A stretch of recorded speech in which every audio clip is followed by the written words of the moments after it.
खुदावंद यीशु मसीह जिसके पास आसमान और ज़मीन का कुल इख्तियार है, उसी के नाम में आपकी सलामती हो।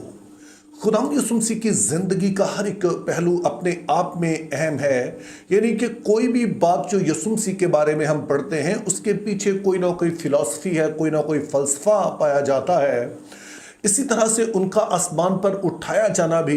यीशु मसीह की ज़िंदगी का एक इंतहाई अहम हिस्सा है। अगरचे कि इसे अक्सर नज़रअंदाज कर दिया जाता है, हम उसे इतनी अहमियत नहीं देते हैं जैसे कि यीशु मसीह की ज़िंदगी के दीगर पहलुओं को देते हैं, लेकिन ये अपने आप में बड़ा अहम है और इसीलिए इसका जिक्र बार बार नए अहद में आता है। मुख्तलिफ शक्लों में इसका जिक्र किया गया है और फिर जो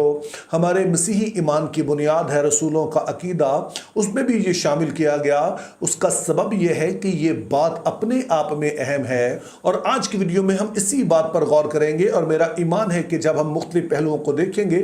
तो हम इस वाले वाक़े की अहमियत को भी समझेंगे और साथ में इसके जो असरात हमारी ज़िंदगी पर है उसको भी बेहतर तौर पर जान पाएंगे। तो पहली चीज़ इस हवाले से हम नोट करते हैं कि जब यीशु मसीह मुर्दों में से जी उठे और उसके बाद 40 दिन अपने शागिर्दों को नज़र आते रहे और उसके बाद आसमान पर उठाए गए, तो उनका आसमान पर उठाया जाना बाकायदा तौर से उनकी ज़मीनी खिदमत का इख्तिताम है।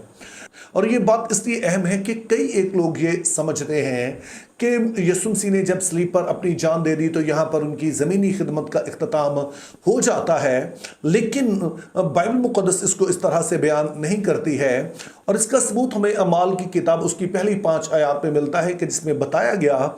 कि यीशु मसीह जी उठने के बाद 40 रोज़ तक अपने शागिर्दों को ना सिर्फ नज़र आते रहे बल्कि उनको बादशाही की बातें भी सिखाते रहे। तो एक तरह से यीशु मसीह अब उन्हें दोबारा से बाइबल स्टडी दे रहे हैं। तो इस तरह से हम देखते हैं कि मुर्दों में से जी उठने के बाद के जो 40 दिन थे, इसमें भी यीशु मसीह अपनी खिदमत को जारी रखे रहे, यानी जो उनकी ज़मीनी खिदमत है। लेकिन अब जब वो आसमान पर उठाए जाते हैं तो ये उनकी ज़मीनी खिदमत का इख्तिताम था। तो यहाँ पर आप गौर कीजिए कि मैं लफ्ज़ जो बोल रहा हूँ वो ज़मीनी खिदमत है। ये अहम इसलिए है क्योंकि अगला जो हमारा पॉइंट है वो इसी के साथ जुड़ा है कि यीशु मसीह के आसमान पर उठाए जाने के बाद अगरचे कि उनकी ज़मीनी खिदमत का इख्तिताम हो जाता है, लेकिन यहाँ से उनकी आसमानी खिदमत का आगाज़ होता है। तो अब इस आसमानी खिदमत के मुख्तलिफ पहलू हैं, लेकिन इसमें से जो 2 अहम तरीन हैं उनमें से पहले का जिक्र हमें यूहन्ना का पहला ख़त उसका 2 बाब और उसकी पहली आयत में मिलता है, जिसमें लिखा है, ऐ मेरे बच्चों, ये बातें मैं तुम्हें इसलिए लिखता हूँ कि तुम गुनाह ना करो, और अगर कोई गुनाह करे तो बाप के पास हमारा एक मददगार मौजूद है, यानी यीशु मसीह रास्तबाज। अब इस वाली आयत में जो अहम तरीन लफ्ज़ है वो मददगार है। आप इस बात से बखूबी वाकिफ़ होंगे कि रूहुल कुद्स को दूसरा मददगार कहा गया है। और अगर फिर पूछा जाए कि पहला मददगार कौन है तो वो यीशु मसीह है। और इन दोनों का ताल्लुक इस बात से है कि हमें रास्तबाजी अता की जाए। और यीशु मसीह जो है, जो पहला मददगार है, जो बाप के हजूर में है, वो इस बात को यकीनी बनाता है कि कानूनी तौर पर हम रास्तबाज ठहरें, यानी कि बाप के हजूर में वो हमें मुजरिम बनने से बचाता है। पहले नंबर पर तो जो उसने कुर्बानी दी हम उसमें आ गए, लेकिन उसके बाद भी जब हम इंसान होते हुए काबिल नहीं होते हैं तो यीशु मसीह वहाँ पर मौजूद है, जो अपने लहू का सबूत पेश करते हैं ताकि कानूनी तौर पर हम रास्तबाज ही रहें, खुदावंद की नज़र में, खुदा की नज़र में हम रास्तबाज ठहरें। और फिर दूसरा मददगार जो रूहुल कुद्स है, वो इस बात को यकीनी बनाता है कि हम गुनाह पर गलबा पा सकें, हम जिस्म के कामों पर गलबा पा सकें, हम रूह में चलें ताकि वो सारी जो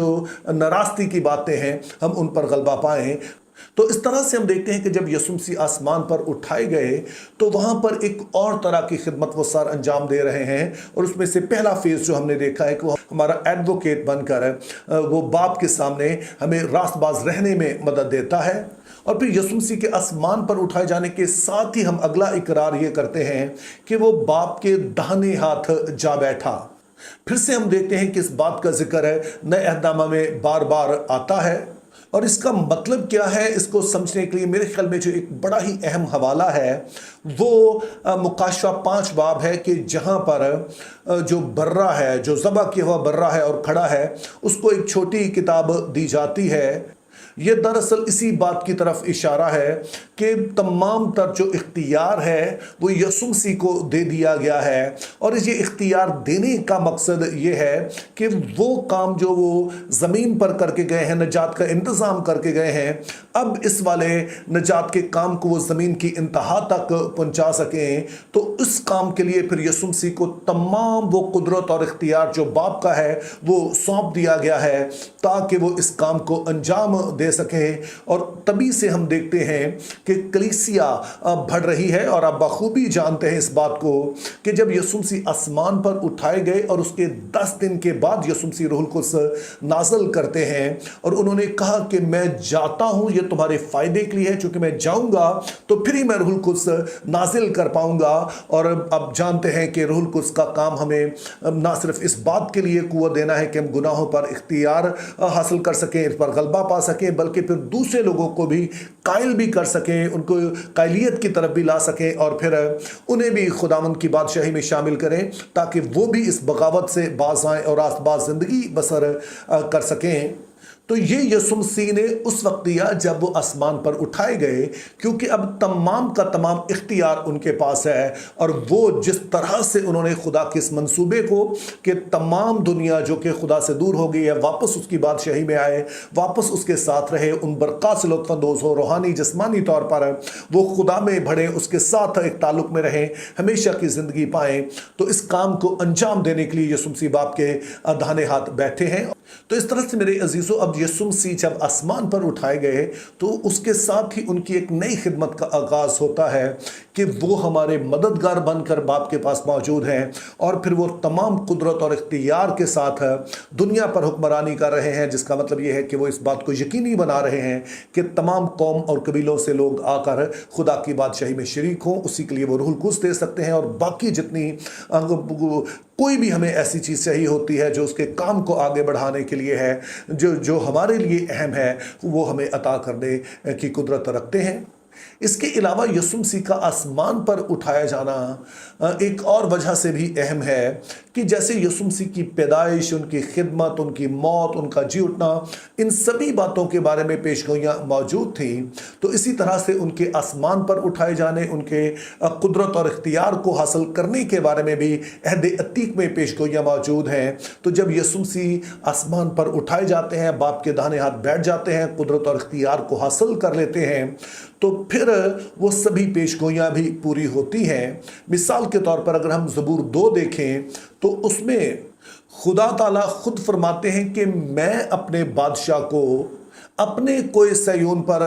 بٹھا چکا ہوں، اور میں نے اس سے کہا کہ تو میرا بیٹا ہے، آج تو مجھ سے پیدا ہوا، مجھ سے مانگ اور میں قوموں کو تیری میراث کے لیے تجھے دے دوں گا۔ تو یہ پیشگوئی اس وقت پوری ہوئی کہ جب یسوع مسیح آسمان پر اٹھائے گئے اور باپ نے انہیں اپنے داہنے ہاتھ بٹھا دیا، جس کا مطلب ہے کہ وہ سارے کا سارا قدرت اور اختیار انہیں دے دیا کہ وہ تمام کائنات پر حکمرانی کریں اور ان سارے کاموں کو انجام پہنچائیں جس کے لیے انہیں یہ ذمہ داری دی گئی ہے۔ اس کے علاوہ ایک اور بڑا ہی اہم حوالہ ہے، یعنی دانیل 7 باب اور اس کی 9 سے 14 آیت، اور جب یہ حوالہ شروع ہوتا ہے تو بتایا گیا کہ تب تخت لگائے گئے اور قدیم الایام اس پر بیٹھ گیا۔ تو یہاں پر دلچسپ کیا ہے، بات یہ ہے کہ تخت جو ہے وہ پلورل میں کہا گیا ہے کہ ایک تخت نہیں بلکہ تخت لگائے گئے، اور آئیڈیا جو یہودی اس کو سمجھتے تھے وہ یہ تھے کہ ایک تخت تو وہ ہے جس پر خدا باپ بیٹھا ہے، لیکن دوسرا تخت مسیح کا تخت ہے۔ اور پھر جب آپ اس حوالے میں 13 اور 14 آیت پڑھتے ہیں تو وہ بڑی دلچسپ ہے، جس میں لکھا ہے، میں نے رات کو رویا میں دیکھا اور کیا دیکھتا ہوں کہ ایک شخص آدم ذات کی مانند آسمان کے بادلوں کے ساتھ آیا اور قدیم الایام تک پہنچا، وہ اسے اس کے حضور لائے اور سلطنت اور حشمت اور مملکت اسے دی گئی تاکہ سب لوگ اور امتیں اور اہل لوگ اس کی خدمت گزاری کریں۔ اس کی سلطنت ابدی سلطنت ہے جو جاتی نہ رہے گی، اور اس کی مملکت لازوال ہوگی۔ اب پہلے تو غور کیجئے کہ یہاں پر جو شخص لایا گیا ہے بادلوں کے ساتھ قدیم الایام کے پاس، خدا باپ کے پاس، سو یہ اپنے آپ میں امپورٹنٹ ہے، یعنی کہ یہ شخص زمین پر ابھی نہیں آ رہا ہے، بلکہ بتایا گیا کہ یہ لایا گیا کس کے حضور میں؟ خدا باپ کے حضور میں لایا گیا ہے، قدیم الایام کے پاس لایا گیا ہے، اور پھر اسے آدم ذات کہا گیا ہے، اور دراصل اسی کا دوسرا ترجمہ ابن آدم ہے۔ تو جب یسوع مسیح ساری زندگی کہتے رہے کہ وہ ابن آدم ہے، تو वो इस बात की तरफ इशारा कर रहे थे कि मैं उस नबूवत की तामील हूँ जिसका जिक्र दानियल की किताब में मिलता है।